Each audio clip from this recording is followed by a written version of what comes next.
एक बार फिर से आपका स्वागत है बुलेटिन में। अब हम बात करने वाले हैं 22 के बदलापुर की। जी हां, रामपुर और आजमगढ़ दोनों ही सीटों पर उपचुनाव हुआ। आज दिन है नतीजों का। इन दोनों लोकसभा सीटों पर हुए चुनाव के नतीजे किसके पक्ष में होंगे ये देखना होगा। अब से कुछ ही देर बाद मतगणना शुरू हो जाएगी। ठीक, बिल्कुल बता दें आपको, आधा घंटे का समय तकरीबन बचा हुआ। उसके बाद आजमगढ़ रामपुर में कौन सिकंदर बनकर सामने आया है, किसकी जीत हुई है, ये जरूर देखना होगा। हमारे सहयोगी नलिनी पांडे भी इस वक्त हमारे साथ बनी है। सीधे नलिनी का रुख करते हैं। नलिनी, बिल्कुल, तो आधे घंटे बाद अब से कुछ ही देर बाद आजमगढ़ और रामपुर लोकसभा सीट के लिए मतगणना की शुरुआत हो जाएगी। दोनों सीटों में से रामपुर सीट पर बीजेपी के घनश्याम लोधी और सपा के आसिम राजा के बीच में मुख्य मुकाबला है, जबकि आजमगढ़ सीट पर बीजेपी के दिनेश लाल यादव निरहुआ, सपा के धर्मेंद्र यादव और बसपा के शाह आलम उर्फ गुड्डू जमाली के बीच में कड़ी लड़ाई है। तो देखिए, रामपुर आजमगढ़ के उपचुनाव में बीजेपी के पास सपा की गढ़ में। और इसी बीच बड़ी खबर हम आपको बता रहे हैं, अब से कुछ ही देर बाद मतगणना की शुरुआत हो जाएगी। सिर्फ और सिर्फ आधा घंटा बचा हुआ है, जिसके बाद मतगणना की शुरुआत हो जाएगी। तो इस वक्त की बड़ी खबर आपको हम बता रहे हैं, कुछ ही घंटे बाकी हैं और कुछ ही क्षणों में अभी मतगणना की शुरुआत हो जाएगी। पूरे सुरक्षा के पुख्ता इंतजाम देखने को मिल रहे हैं। महा कवरेज हमारी लगातार जारी रहेगी। रामपुर आजमगढ़ लोकसभा उपचुनाव के मतगणना आज होने वाली। देखना होगा कि गढ़ को क्या बीजेपी सपा के भेद पाएगी या फिर समाजवादी पार्टी का गढ़ बरकरार रहने जा रहा है।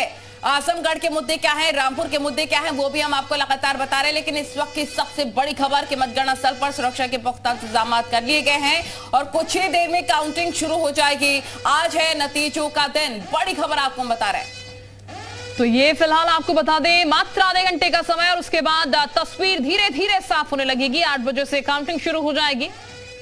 मानना यह था कि मतगणना आगे खिसकाई जाए, धांधली हो सकती है, इस किस्म की परेशानी थी। आज दूर है या अभी भी वो शंकाएं हैं? नहीं, वो तो हमारी एक तजवीज़ थी इलेक्शन कमीशन को कि यहाँ मतदान के दिन जो कुछ हुआ है उसकी पूरी इंक्वायरी कराई जाए और मतगणना के निष्पक्ष होने को सुनिश्चित करने के लिए जो प्रबंध करना है उसके लिए अगर समय कम है तो मतगणना आगे बढ़ा दी जाए। लेकिन मतगणना अपने निर्धारित समय पर हो रही है तो हम उसके लिए तैयार हैं, यहाँ मौजूद हैं। यहाँ पर जिस किस्म के इंतजामात किए गए हैं, पैरामिलिट्री फोर्सेस, रामपुर की पुलिस, इंतजामात तो पूरे तौर पर ठीक ठाक हैं, चाकू चौबंद चीजें हैं, सब कुछ व्यवस्थित तो है, आप संतुष्ट तो हैं? हाँ, ये प्रशासन का काम है, ये प्रशासन का काम है। लेकिन मतगणना के पंडाल के अंदर इतनी पुलिस नहीं होती है और पैरामिलिट्री फोर्स इतनी नहीं होती है जो मुझे यहाँ नज़र आ रही है। ये सब पंडाल के बाहर का काम है, क्योंकि मतगणना प्रशासनिक अधिकारियों का काम है, पुलिस का नहीं है। यहाँ लग रहा है कुछ ज़्यादा है यहाँ फोर्स, तो ज़रूरी भी है। अब से थोड़ी देर के बाद में आपको लगता है कि जश्न का माहौल आपके खेमे में रहेगा? बिल्कुल बिल्कुल, इंशाल्लाह बिल्कुल रहेगा, बिल्कुल रहेगा। चलिए, इनसे बात करने के लिए शुक्रिया।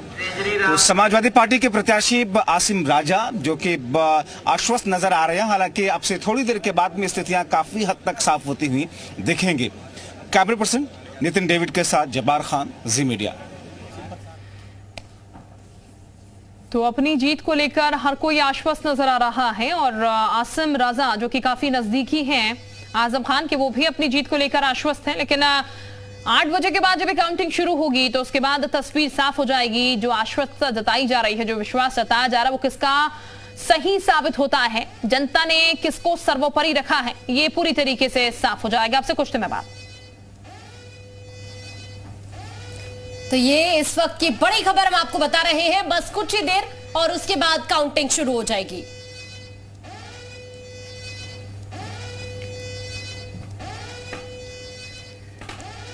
तो ये बता दें आपको, पिछली बार की अपेक्षा इस बार काउंटिंग जो है वो कम हुई है बेहद। अब ये जनता का विश्वास टूटा है या जनता ने भरोसा नए कैंडिडेट पर नहीं जताया है, देखना होगा। समीकरण क्या कुछ बैठा है यहां पर इस सीट पर, इसका जो पूरा रिजल्ट है वो कुछ समय बाद सामने आने लगेगा। हालांकि शुरुआती दौर में पूरी तस्वीर इतनी जल्दी साफ नहीं होगी, लेकिन हाँ, धीरे धीरे तस्वीर जो है वो क्लियर होती नजर आएगी कि यहाँ पर जो कैंडिडेट उतारे गए हैं, जिन पर भरोसा पार्टियों ने जताया है। क्योंकि कांग्रेस की अगर बात की जाए तो कांग्रेस पार्टी ने अपना कैंडिडेट ही यहाँ पर नहीं उतारा। अंत समय तक कांग्रेस का यही कहना था कि आपको पता लग जाएगा शाम तक। हालांकि कांग्रेस जो है वो पहले ही बैकआउट जो है यहाँ पर से कर गई। कांग्रेस के पास एक अच्छा खासा मौका था यहाँ पर 2 सीटें और जीतने का, यानी कि कांग्रेस ने दाव ही नहीं चला तो पहले ही हार अपनी मान ली यहाँ पर। लेकिन हाँ, बीएसपी जो है वो जरूर यहाँ पर आजमगढ़ से अपना कैंडिडेट उतार चुकी है। हालांकि रामपुर में बीएसपी ने भी कैंडिडेट नहीं उतारा, लेकिन अब बीजेपी सपा के बीच मेन टक्कर ये मानी जा रही है। तो ये देखना होगा कि क्या निकल कर आता है इस फाइट में, कौन जो है वो जीतता हुआ नजर आता है। तो देखिए, आपको लगातार अपडेट्स हम पहुंचा रहे हैं, चाहे रामपुर हो या फिर आजमगढ़ सीट हो। आजमगढ़ सीट की अगर हम बात करें तो यहां से बीएसपी ने भी प्रत्याशी उतारा है, साथ ही समाजवादी पार्टी ने भी प्रत्याशी उतारा है और बीजेपी की तरफ से भी दिनेश लाल चुनावी मैदान में है। उधर आजमगढ़ उपचुनाव की बात करें, नलिनी का सीधा रुख करें। बिल्कुल, और आजमगढ़ उपचुनाव की बात अगर हम कर रहे हैं, परिणाम की बात कर रहे हैं, तो परिणाम आने में अब कुछ ही घंटे का वक्त बचा हुआ है और सियासी दलों के साथ साथ पूर्वांचल से लेकर लखनऊ तक सभी की निगाहें इस सीट पर टिकी हुई है। आजमगढ़ का किला कौन फतेह करेगा, ये जानने के लिए हर कोई बेताब है। देखिए,